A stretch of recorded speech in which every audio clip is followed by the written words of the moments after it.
Esse episódio é baseado no caderno de estudos elaborado pelo professor Dr. Marcelo Lessa, idealizador e mentor do projeto ENAC Turbo. Caderno 21, Direitos Fundamentais e Tratados Internacionais.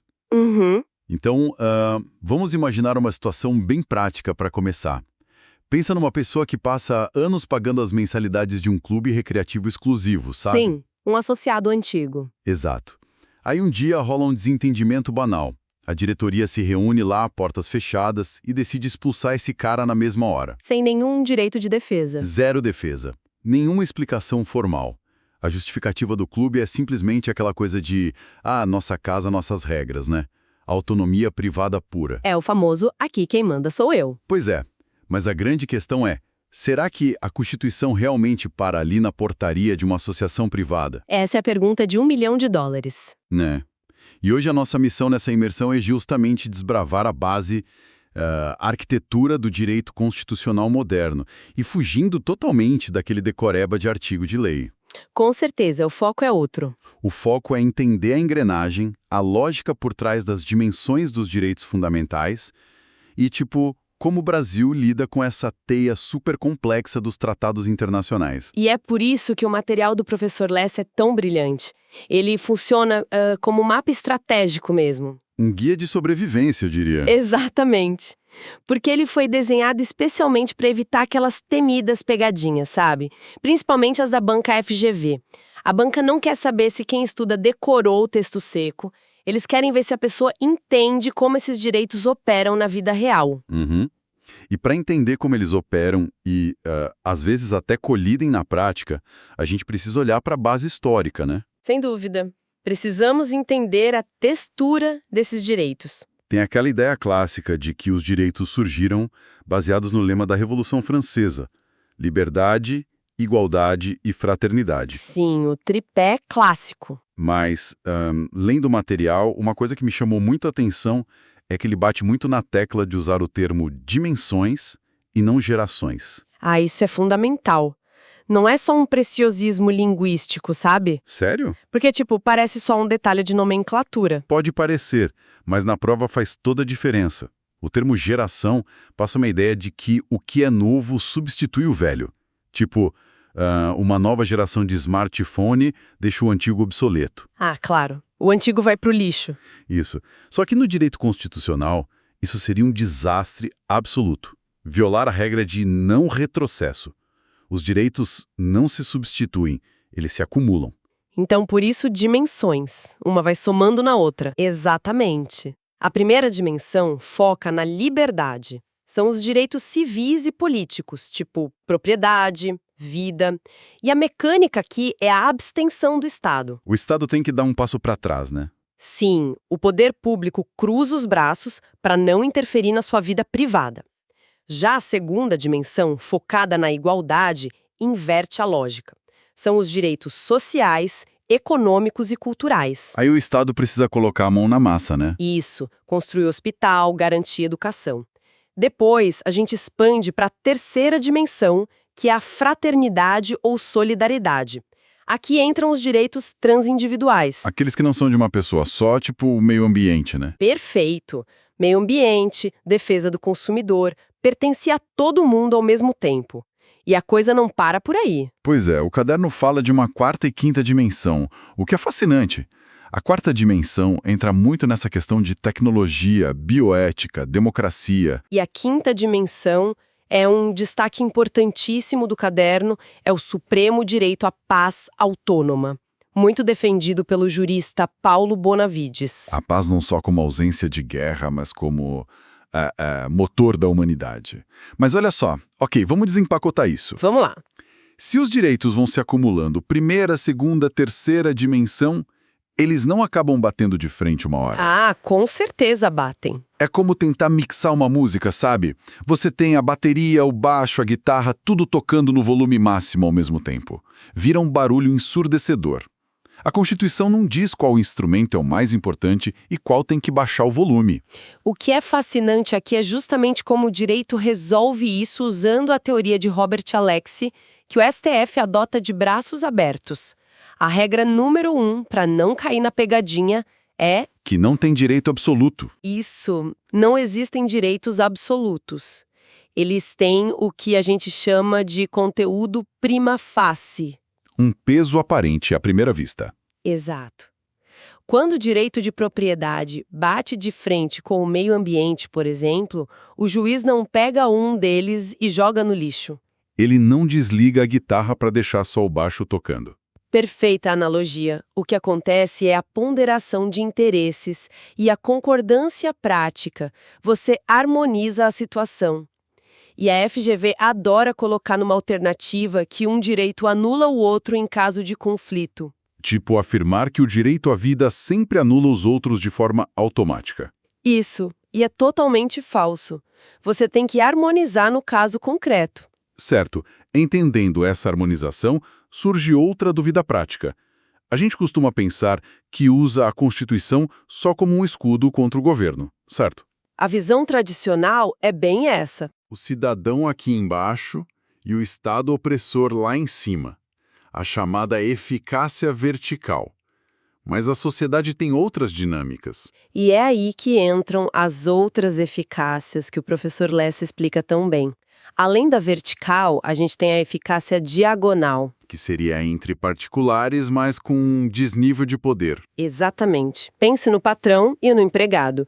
Ou você contra um plano de saúde gigante. É uma relação privada, mas totalmente assimétrica. Entendi.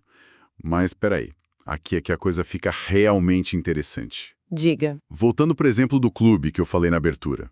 Se eu tenho um clube privado, uma associação fechada onde todo mundo teoricamente é igual, a Constituição invade o meu clube? Invade sim. E esse é o ponto alto do material, a eficácia horizontal. A aplicação direta entre particulares. Mas a minha autonomia privada não me protege? Autonomia privada não é um passe livre para o arbítrio, sabe? O material até cita aquele caso famoso do STF, o recurso extraordinário 201.819. O do sócio expulso.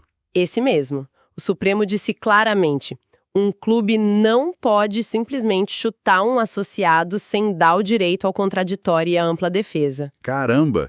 Então a Constituição bate na porta da diretoria e fala: regras do jogo para todo mundo. Exatamente. As garantias fundamentais se irradiam para as relações privadas. Bom, já que a nossa Constituição tem esse poder todo de regular até o estatuto de um clube privado, será que ela aceita regras que vêm de fora do Brasil? Aceita. E tem todo um mecanismo para isso. Porque o caderno fala muito da cláusula de abertura material, né, no artigo 5º, parágrafo 2º. Sim, essa cláusula diz que a lista de direitos na nossa Constituição é meramente exemplificativa, não é fechada. É tipo uma festa VIP exclusiva.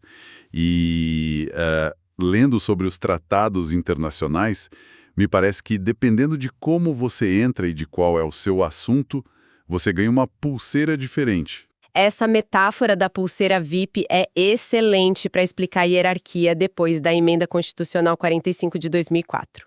Conta mais sobre essas pulseiras, porque eu sei que isso chove em prova. Chove mesmo.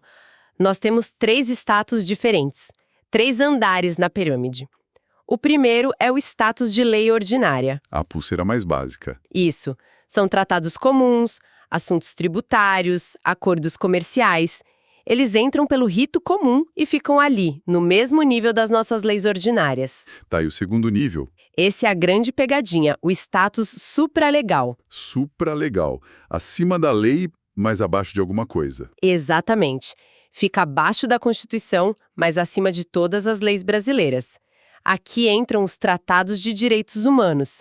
Mas, atenção, Tem um detalhe no rito de aprovação, né? sim, são tratados de direitos humanos aprovados pelo rito ordinário, com maioria simples. Eles ganham esse status supralegal. E qual seria o acesso máximo, a pulseira premium do camarote? O status de emenda constitucional que forma o bloco de constitucionalidade. Que é colocar o tratado no mesmo patamar do texto original da Constituição. Mas deve ser super difícil conseguir essa pulseira. Muito. O quórum é rigoroso, precisa ser aprovado em cada casa do Congresso Nacional. Câmara e Senado. Isso, em 2 turnos de votação, por 3/5 dos votos. Nossa, é muito difícil politicamente aprovar isso.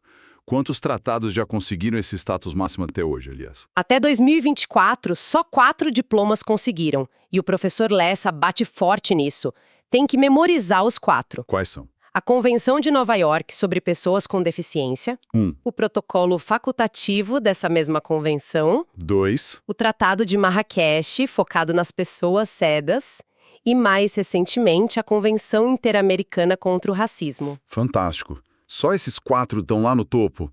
Mas eu queria ver essa hierarquia funcionando na prática para quem vai fazer a prova. Vamos lá. Então, o que tudo isso significa na vida real quando, sei lá, um tratado supralegal bate de frente com uma lei nossa aqui do Brasil? Se conectarmos isso com o quadro geral, a gente entra no controle de convencionalidade. O famoso caso do depositário infiel, né? Perfeito. O Pacto de São José da Costa Rica é um tratado de direitos humanos com status supralegal. Ou seja, tá ali no meio, acima das leis, abaixo da Constituição. Exato. E esse pacto proibiu a prisão civil por dívida, incluindo a do depositário infiel, só que a gente tinha leis ordinárias no Brasil mandando prender o depositário. Deu choque. E quem ganha? O tratado, claro.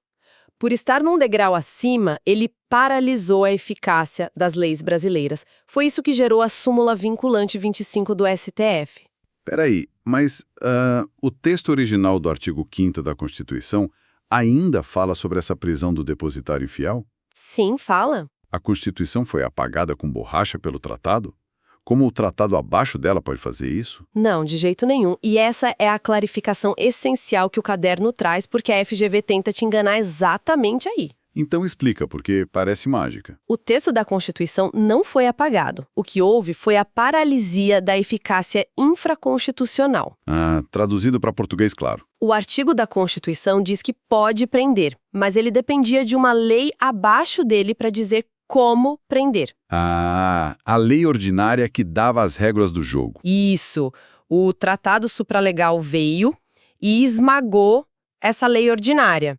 O texto físico da Constituição continua lá, em cima, intacto, mas a ferramenta que fazia a prisão acontecer foi esvaziada. Brilhante. Sem a lei regulamentadora, o texto constitucional fica lá, mas não opera na prática. É a armadilha clássica, não caia nessa. Sensacional. E, pensando em quem está prestando concurso para cartório, que é o foco da galera do ENAC Turbo, como todo esse conhecimento denso, essas teses do STF chegam no balcão de notas e registros públicos? Chegam com força total. O artigo 236 da Constituição diz que os cartórios exercem função pública. Eles devem máxima reverência à eficácia dos direitos fundamentais. Tem até um provimento novo sobre isso, né? Sim, o provimento 149 de 2023 do CNJ. Como o professor Lessa magistralmente expõe na mentoria vivida do caderno, o oficial do cartório não é um mero carimbador. Ele não só pega o papel e guarda na gaveta. Jamais. Voltando ao clube que expulsou o sócio, se a ata dessa expulsão sumária chega no balcão do Registro Civil de Pessoas Jurídicas, o que o oficial faz? Ele não pode registrar, certo? Exato. Ele deve emitir uma nota devolutiva qualificando negativamente o documento. Ele diz, olha, você desrespeitou o contraditório e ampla defesa, não vou registrar. Ele aplica a eficácia horizontal na veia ali no balcão. Na hora. E tem mais, a gente vê a segunda dimensão operando quando o cartório emite certidão de nascimento e óbito de graça para os pobres. Garantindo o acesso básico, né? Sim, e agora temos até o direito fundamental à proteção de dados, no artigo 5º, inciso 79. Que é super recente. Operando lado a lado com a necessidade de dar publicidade aos atos através do SERP, o Sistema Eletrônico de Registros Públicos. É ponderação pura o tempo todo. Ponderar publicidade do cartório com a privacidade dos dados do cidadão. É o tempo todo equilibrando os pratos. É um sistema vivo. E isso levanta uma questão importante, uma reflexão para quem está acompanhando essa imersão. Manda. A gente viu a evolução até a 5ª dimensão. Mas o caderno do professor Lessa menciona brevemente o constitucionalismo andino e o conceito de Pachamama. No Equador e na Bolívia, certo? Sim. Lá, a própria natureza passa a ser um sujeito autônomo de direitos.